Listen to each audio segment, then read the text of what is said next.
Ahora les vamos a hablar un poquito ahora, luego más, de la EGB. ¿Quién no recuerda aquellos tiempos? Al menos nosotros, ¿no? Y los autores del libro Yo fui a EGB son Javier Icaz y Jorge Díaz. Javier, ¿qué tal estás? Buenas tardes. Hola, buenas tardes. Bienvenido. Y Jorge, ¿qué tal? Al revés, ¿no? Gracias, Oh, Dios. ¿Qué tal estáis, chicos? Bien, buenas bien. tardes. Tengo la tarde un poco enrevesada hoy, ¿eh? Así que disculparme, Nada, espero. no hay. Bueno, yo también fui a la EGB, como vosotros. ¿Y cuáles son los principales recuerdos que afloran ahora mismo en el pensamiento? Pues después de varios años hablando de esto, nos damos cuenta que los recuerdos son, cada uno tiene los suyos propios, ¿no? Decimos que hay tantas EGBs como EGBeros, ¿no? Como personas que las han hecho. Y la verdad es que sí que hay cosas en las que coincidimos, sobre todo en costumbres, ¿no? Más que en recuerdo, yo creo que en cosas, en manías, en dichos que da igual que estés en Pamplona, que estés en Ibiza, que se decían las mismas cosas, ¿no? Sí. Bueno, luego contamos un poquito más, si os parece. Nos piden ya paso. Están nuestros compañeros en ese colegio, Cardenal y Lundain. ¿Qué tal, Itxaso García? Buenas tardes. Hola, muy buenas tardes, Amaya. Aquí estamos en Cardenal y Lundain, lloviendo un poquito esta tarde. Sí. Y como bien comentabas antes, en una de las primeras concentraciones en contra del gobierno de Uxue Barkos, o por lo menos de una de las medidas del gobierno de Uxue Barkos, de esa moratoria en contra del PAI. Estamos con el director de Cardenal y Lundain, que bueno, queremos que nos comentes un poquito el porqué de esta concentración hoy. Nosotros queremos reivindicar que el programa PAI tiene su validez y durante estos años ha hecho su función y está haciendo su función. Nosotros creemos que ha sido un éxito y está siendo un éxito de cara bien por los resultados, que los tiene el Departamento de Educación, y bien por las familias. Las familias han apostado por este modelo y siguen apostando por este modelo. Y creemos que hay que dar una respuesta positiva a esta apuesta por las familias. También hay, sin embargo, Alfonso, contras en el PAI. De hecho, una profesora de este mismo centro, Ana del Amo, decía que uno de los perjuicios del PAI es precisamente que no hay una atención a la diversidad o disminuye la atención a la diversidad, la inestabilidad de las plantillas. Existen también esos contras. Sí, nadie quita que este programa no es perfecto y que necesita muchas mejoras. Esas mejoras se han estado diciendo en el Departamento de Educación y en el Gobierno desde hace tiempo. Algunas se han llevado a cabo y otras necesitan llevarse a cabo. Y estamos de acuerdo en que todo eso hace falta mejorar, claro que sí. No solo el profesorado, también desde la Asociación de Padres y Madres. Hoy podéis ver que hay mucha gente aquí que está apoyando que está en contra de esa moratoria del PAI, y estamos aquí con un representante de la PIMA. En su caso, ¿por qué? Porque desde la Asociación de Padres y Madres están también a favor de esa libertad de la enseñanza, como vemos los niños que tienen los carteles.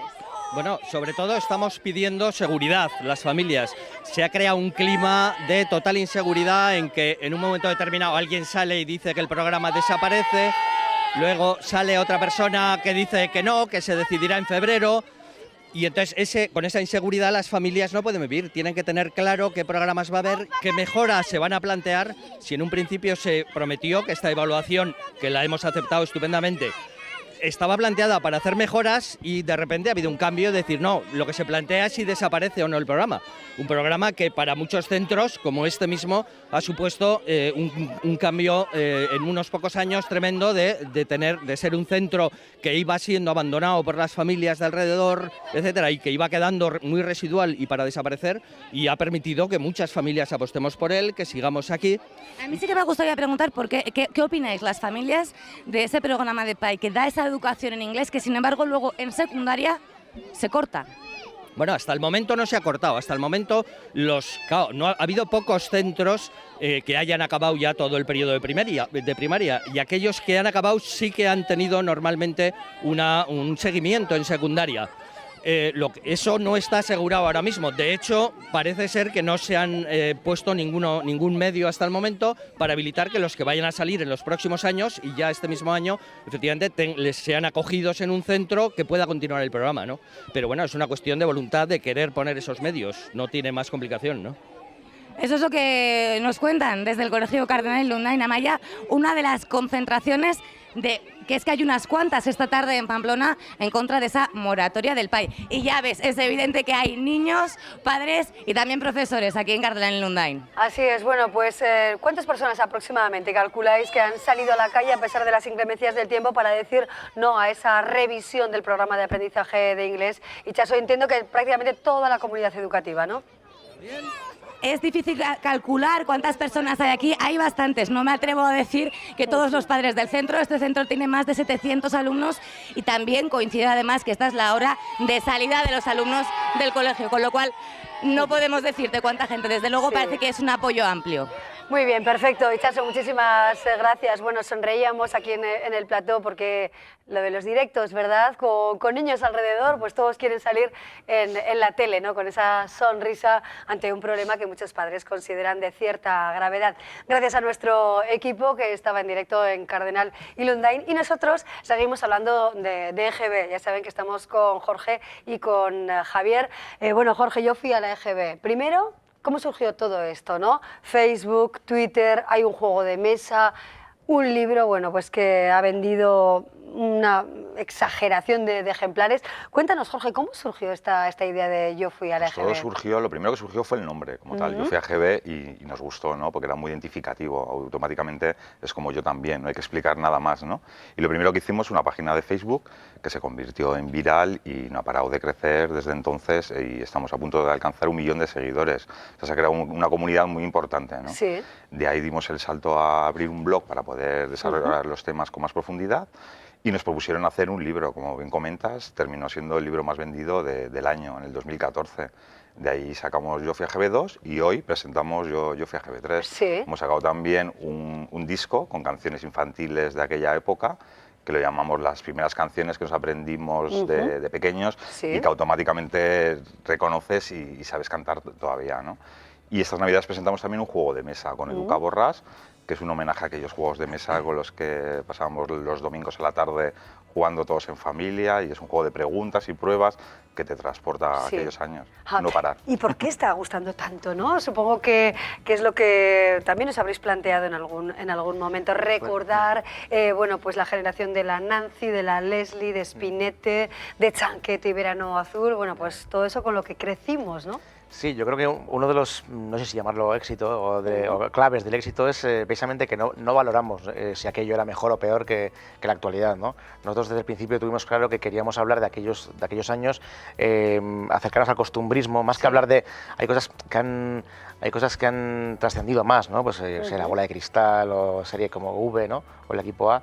Y nosotros estamos interesados en hablar de cosas más, lo que era el costumbrismo, ¿no? Cosas que los olores, los sabores, ¿no? los sentimientos, ¿no? de aquellos años, y sin entrar a valorar, sin decir que aquello era mejor, sin ponernos melancólicos. Sí. Y yo creo que ese tono positivo también ha gustado mucho a la gente. También, claro. Bueno, enseguida vamos a ver en imágenes, aunque tenemos el libro aquí, bueno, pues el interior un poquito del libro, ¿no? Yo creo que una de las imágenes que nos impacta es ese salón comedor que, bueno, todos nosotros hemos tenido alguna vez en la casa de nuestros padres o de nuestros abuelos, con algunos, bueno, pues cuadros imprescindibles, con algunos lámparas imprescindibles, alfombras, todo eso, ¿no? que nos rodeó de pequeños, ¿verdad? Sí, abrimos con una fotografía doble página de un salón y, como bien dices, es que nos damos cuenta que todos los salones eran iguales, que todos teníamos exactamente lo mismo. El mismo sofá de Sky en el que te quedas pegado en verano, aquellos tapices de ciervos, la alfombra, la mesa camilla, o sea, todas nuestras casas eran exactamente igual. Y cerramos el libro con una cocina y pasa exactamente lo mismo.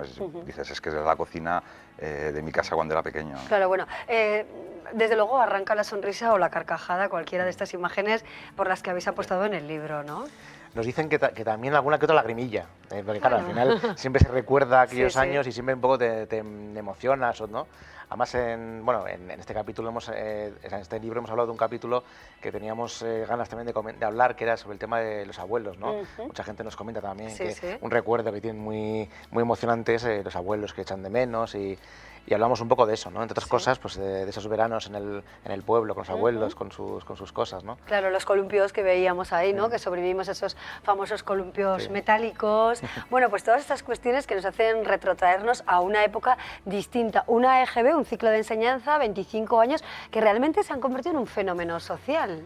Y vosotros habéis sido en parte Sí, los a ver, impulsores de ello, ¿no? De Yo fui a GB dicen que es uno de los mayores fenómenos que ha habido en redes sociales en este país, Sí, ¿no? sí. Y es verdad que, a ver, nosotros decimos que el término GB estaba en desuso, a nadie se le ocurría hablar de GB, hablabas cuando eras pequeño, en los Sí. años 80, Sí. y ahora es cierto que en todos los medios de comunicación se utiliza la palabra GB continuamente, ¿no? Incluso como adjetivo. Se empieza a decir que algo es egebero para decir que pertenece a aquellos años, ¿no? Sí. Bueno, por ejemplo, a mí también me llama mucho la atención cómo recordáis el tema de los profesores y lo de los dictados. Cojan un boli y comenzaba el profesor, ¿no?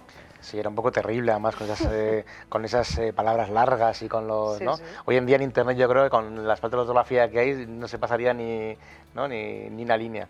Pero sí, queríamos también contar eso, el tema de... Habíamos hablado ya de lo que era la vida en la clase, Sí. pero nos faltaba esa parte de los profesores a los que poníamos motes, a los que nos castigaban, a los que hacíamos cosas que pues que también les teníamos un poco por aquella amargura, ¿no? Sí. Y era El colegio, en definitiva, bueno, es una buena fuente de recuerdos, ¿no? Ahí pasábamos muchas horas al día. Sí, nosotros decimos que aunque se llama Yo fui a GB, no es solamente hablar de la educación general básica, es englobar esos 30 años, ¿no? Casi 30 años, pero es cierto que la clase tiene sus olores, ¿no? El olor a tiza, el olor a la pizarra, exacto. Sus peculiaridades, ¿verdad? Pero ¿a quién interesa el libro? ¿A quienes hemos vivido esa etapa o también a los hijos, quizá, de quienes la hemos vivido, ¿no? ¿Sienten interés, por ejemplo, los chavales de 20 años de ver, bueno, cómo fue la infancia de sus padres en ese caso y ver, bueno, pues cuáles eran los recursos con los que funcionaban en el día a día? Pues es curioso, porque aunque en principio parezca que el libro está destinado exclusivamente a los que fueron a EGB, nos hemos dado cuenta que no, que a la gente más joven, incluso a los niños les encanta, pues porque es un libro que al final está hablando de su universo, ¿no? de juguetes, de chucherías, y están descubriendo cómo eran sus padres cuando eran niños como ellos. Esta misma mañana nos decía una seguidora que había comprado el libro 3 porque tenía los 2 primeros y que le encantaban a su hija, que tenía 12 años y que se los había leído todos. O sea, con 12 años no ha vivido aquello, pero le puede... suscita interés, eso ¿no? Y también pasa con los padres de los que fuimos a EGB, que ellos realmente lo han vivido todo. O sea, han visto cómo eran las casas, han visto la tele, los juguetes de sus hijos y también les encanta. Entonces es un libro para todas las edades. Habrá, claro, coleccionistas, ¿no? Y románticos que se quieren hacer desde luego con el libro también por todas las imágenes que contiene, ¿no? Que realmente, bueno, pues son unas fotografías pues preciosas, la verdad, ¿no? Y muy, muy emotivas. ¿Os habéis encontrado con personas que sean un poco de este perfil de coleccionista que quiere guardar, bueno, pues todos estos tesoros? Hace poco además estuvimos en la firma de Madrid y hubo una persona que no se compró los libros hasta que no consiguió las primeras ediciones del primero y del segundo. Y encima nos dijo que había pagado un montón, ¿no? Porque tenía que ser la primera edición, ¿no? A esa persona más le hemos regalado ya la primera edición del tercero, porque es como que se lo merecía ya.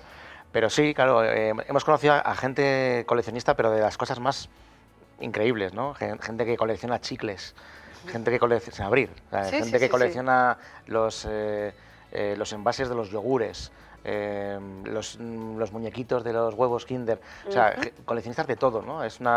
Y mucha de esa gente luego nos ha ayudado con fotografías, ¿no? Para el libro o el día a día con el Facebook.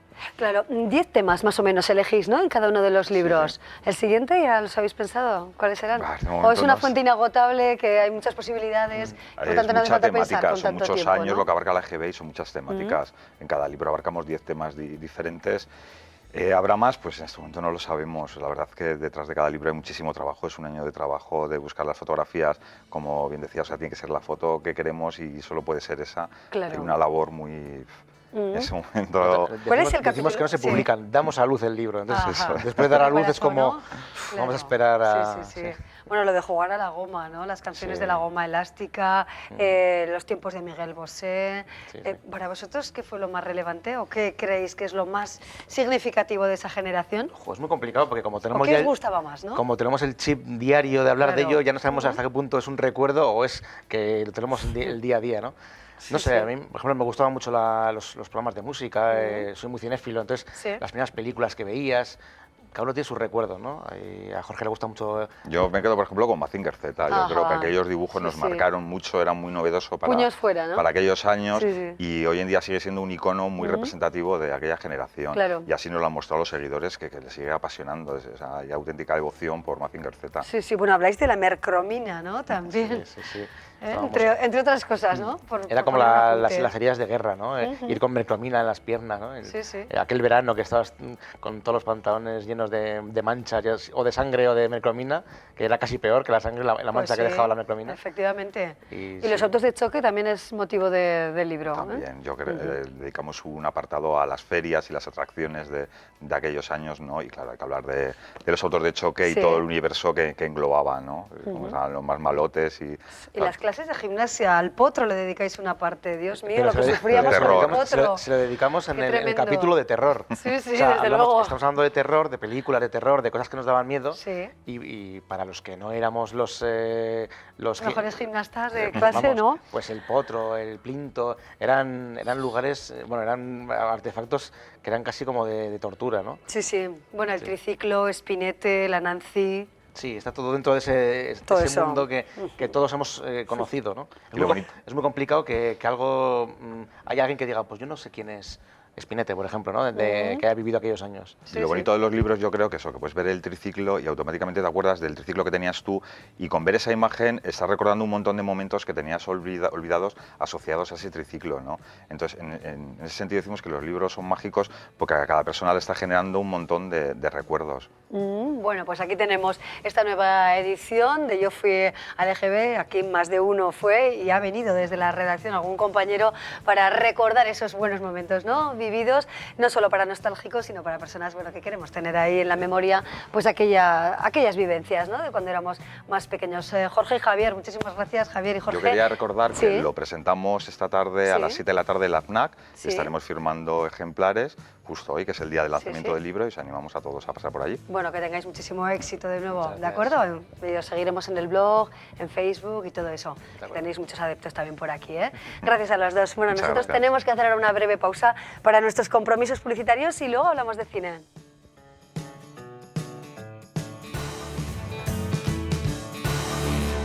Nuestro siguiente invitado, periodista, columnista, escritor, novelista, licenciado en medicina, cántabro. ¿Qué más les vamos a contar de Fermín Bocos? Que muchos de ustedes no sepan, ¿no? Él ha recibido innumerables premios por su labor periodística, ha trabajado en buena parte de los medios de comunicación de nuestro país. Y bueno, y está aquí en Pamplona porque presenta su obra Viaje a las puertas del infierno. Que no se habla del infierno ni del demonio con el mal que hay en esta sociedad, ¿no? ¿Qué tal, Fermín? ¿Cómo Muy bien, está? Amaya, muchas gracias por recibirme. Bueno, ¿cómo estás, no? Bueno, yo estoy estupendamente, sobre todo muy bien acompañado, ¿no? Muchas gracias, yo también. Además, un Fermín en Pamplona está en casa, ¿no? Totalmente. Aunque sea de Santander. Exactamente. Bueno, ¿qué sensaciones tiene Fermín Bocos como escritor, como periodista de esta tierra nuestra? Pues no tengo sensaciones, tengo recuerdos muy vivos, incluso además muy iniciales, porque mi padre era, aunque también era de Santander y se llamaba Fermín, amaba esta tierra, yo creo que más que a Santander o incluso igual, ¿no? Y yo venía muchas veces de chico por aquí, antes de irme a Barcelona a estudiar, y tengo pues lo que tiene uno en la infancia, ¿no? Tú sabes que a veces el paraíso es la infancia, ¿no? Pues un viaje de aquí, el Santander, aquí el Cantábrico, el mar. Los Fermines también los conocí, y luego, y luego el Mediterráneo. Y entonces, digamos que me dejé atrapar por la fascinación del mar, aunque no tiene nada mucho que ver el Atlántico, el Cantábrico con el Mediterráneo, ¿no? Y de ahí nacen este tipo de libros, ¿no? Bueno, un libro que además he hablado del mal, del demonio, del infierno, pero también es un libro de viajes, ¿no? Es sobre todo un libro de viajes. Bueno, pues múltiples viajes que has hecho por todo el mundo. Pues mira, empieza en La Rábida, aquí en Huelva, donde hubo un oráculo, una puerta del infierno, y termina en Japón, en Tokio, ¿no? Este es un libro que estuvo a punto de llamarse Cuando los dioses hablaban con los hombres. Y es un viaje, es un libro que recoge una veintena de viajes. Es un viaje físico y un viaje espiritual al mismo tiempo, ¿no? Es un ir a los lugares donde nuestros antepasados consultaban a los dioses, que eran los oráculos abiertos, como Eleusis, como Delfos, como Dordona, o como Clar, y otros que son los oráculos de los muertos, donde a quienes invocaban eran los antepasados, ¿no? Pero es al mismo tiempo también, como te decía, pues una suerte de itinerario hacia una reflexión espiritual, porque si nos preguntamos qué ha pasado con el miedo al infierno, Eso es porque antes sentíamos, o se nos hablaba más, ¿no? Exactamente. O se nos educaba también un poco en ese miedo al infierno, Yo creo el bueno, que el malo, el cielo y el infierno. ¿Qué claro, ha pasado? vamos ¿Se ha a ver, denostado un poco? El temor a lo que nos aguarda Sí. en el tránsito de la vida hacia la muerte ha forjado parte de nuestra cultura. El temor al juicio final, y el infierno era el castigo para quienes su conducta a lo largo de los años no se ajustaba a los cánones de cada momento, ¿no? Ha desaparecido como referencia cultural y eso nos invalida para interpretar cientos de obras de arte. Y ha desaparecido, querida Maya, porque y eso sí que también entrevera parte del itinerario del libro, porque ha sido desterrado de los planes de estudio las humanidades, la filosofía, el latín, el griego, la historia de las religiones, que hay quien lo confunde con el catecismo, porque no es lo mismo, ¿no? Y entonces esa carencia, esa orfandad, esa indigencia intelectual hace que muchos de nuestros jóvenes, quizá incluso una generación ya, los últimos 20, 25 años, pues no puedan interpretar la Divina Comedia. Pueden pensar que es una comedia, un vodevil. Es una el libro que van a tener, duda, ¿no? pero Sabemos fíjate que la una cosa, enseñanza... tú que tienes ahí los telespectadores que tienen la portada del libro, esta maravillosa escultura. La esculpió Bernini a los 26 años. Está en la Galería Borghese en Roma y representa el momento culminante que explica un mito que ha sido el mito agrario por excelencia desde que el hombre tiene memoria sobre la tierra, que es el rapto de Perséfone. Y la angustia de su madre, Deméter, Cibeles, para que pudiera regresar de la tierra. Es el momento del pacto con Zeus para que Hades, el dios del infierno, la retenga solo 3 meses y el resto del año esté en la superficie. Bueno, es el tiempo que tarda la semilla para convertirse en trigo. Y la nuestra ha sido una civilización agraria hasta no hace tanto, ¿no? En el momento en el que los dioses comunicaron a los hombres el secreto de la siembra y de la germinación de los cereales, dejaron de ser cazadores o transhumantes, se asentaron y nació la civilización de la que venimos. Entonces, perder esa noticia, perder esas nociones de la cultura antigua, pues es enfrentarse a un cuadro del Bosco, por ejemplo, al Jardín de las Delicias, y a lo mejor piensa alguno y dice, pues esto debe ser obra de algún dibujante de cómics, ¿no? Pero uno no se sitúa, ¿no? De alguna manera en el Claro, marco... yo creo de verdad que se está perpetrando, y lo digo, en fin, sin enfatizar demasiado, se está perpetrando un auténtico latrocinio, hurtando a nuestras generaciones más jóvenes el conocimiento de los clásicos. Y te lo digo yo, que soy profesor en la Universidad Carlos III desde hace 10 años, último curso de periodismo, y a veces incluso para enlazar, digamos, una alegoría, una metáfora, y buscas algún personaje del mundo clásico y los alumnos están en una orfandad pavorosa. Perdidos. Te lo digo en serio, ¿eh? Y no son los peores, ¿eh? Digo los de la Carlos III, por si alguno los está escuchando y está aquí de paso por Pamplona. Fermín, hablas de Roma, pero Grecia ocupa buena parte del libro, ¿no? De los 17 capítulos, bueno, pues buena parte de ellos se centra en Grecia. ¿Qué curiosidades suscita Grecia? Curiosidad en el pasado, curiosidad ahora también, ¿no? Con todo su derrumbe político, económico. Bueno, la Grecia actual está pagando en demasía, yo creo, el rigor de las medidas económicas de Bruselas. Hay como una especie, como, en fin, no quisiera yo dejar de hablar del libro, pero me parece oportuno. Yo creo que Europa no es consciente de que parte de nuestro imaginario espiritual procede, empezando por el propio nombre de Europa, de la civilización griega. Los griegos nos han legado, los griegos del periodo clásico, nos han legado lo mejor que tenemos, que es parte del idioma y sobre todo parte de aquello que nos permite, a través del logos, entendernos unos con otros. Ese legado debería haber tenido alguna compensación. Es verdad que la corrupción de la clase política griega anterior a los gobiernos actuales dejó arrasado el país, hipotecándose con compras y dejándose sobornar por comisionistas vendedores de submarinos o vendedores de aviones, o en fin, esas historias que conocemos. Pero siendo verdad eso, gente que no pagaba impuestos, en fin, en definitiva, un ambiente poco moderno, siendo verdad eso, también es verdad que Alemania se ha, no diré ensañado, pero ha sido excesivamente rigurosa con un pueblo como el griego, cuando a ellos mismos, en el momento de la unificación, durante los 10 años que no cumplieron. El muro cayó en el 89, en noviembre del 89, y tardaron 10 años en conseguir equilibrar sus presupuestos porque eran nada menos que 15 millones de parientes pobres los que llegaban, no estaban acostumbrados a trabajar, el régimen comunista había hundido los esquemas de lo que es la relación entre el trabajo y la retribución, y Europa lo entendió porque era un fenómeno histórico.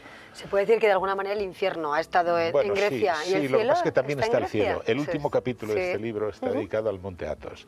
Monte Athos es un conjunto de monasterios, un total de 21, que está en el norte de Grecia, está protegido por la una norma bizantina que impide, por ejemplo, a las mujeres acudir, una norma fijada por un emperador en el siglo XI, y es un conjunto de cenobios, las famosas meteoras, colgados a veces de acantilados de vértigo, donde los monjes rezan, restauran códices antiguos, restauran iconos, se levantan a las 3 de la madrugada a rezar y permiten, cuando consigues acceso, porque es un permiso que se llama el diamonitirión, que hay que negociar con el Ministerio Griego de Asuntos Exteriores y con el Patriarcado de Tesalónica, cuando te permiten hacer allí no te cobran nada.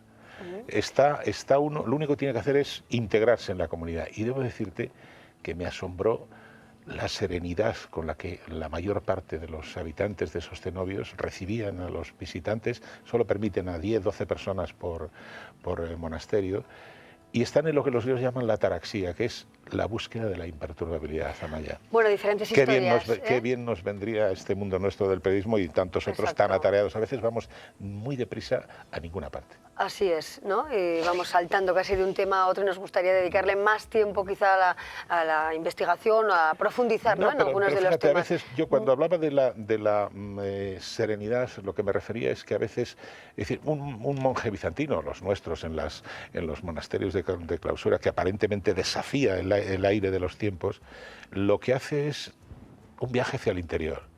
Y en ese viaje del interior, la fase previa es la renuncia a muchas de las cosas que nos tienen a los demás obsesionados o que nos tienen angustiados. Naturalmente, la preocupación por pagar la hipoteca, por evitar un desahucio, por conseguir aprobar en un examen, porque vayan bien las relaciones de pareja, porque, en fin, tenemos un familiar enfermo, todo eso forma parte de la condición humana. Renunciar a eso también es renunciar a una forma de vivir, pero quien lo hace voluntariamente, a mí me resulta admirable, no sabría decirte por qué. Fermín Bocos, nos quedamos con estas reflexiones porque el tiempo también se nos echa encima en el programa. El tiempo, querida María. Desde luego, ¿no? Bueno, el viaje a las puertas del infierno, que hoy se presenta en el Club de Lectura de Diario de Navarra. A las 7:30. Esta tarde a las 7:30 de la tarde. José Ignacio Roldán. Con José Ignacio Roldán al frente de ese Club de Lectura.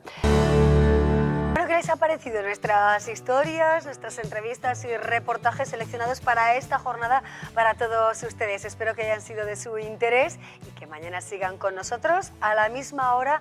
Aquí todo el equipo de Me Importas Tú, como saben, bueno, tratamos de seleccionar lo mejor para todos ustedes en estas Navidades 2015 y bueno, y año ya 2016, que vamos a disfrutar dentro de muy poquito tiempo. Seguiremos contándoles nuevas historias aquí en Navarra Televisión. Que disfruten, adiós.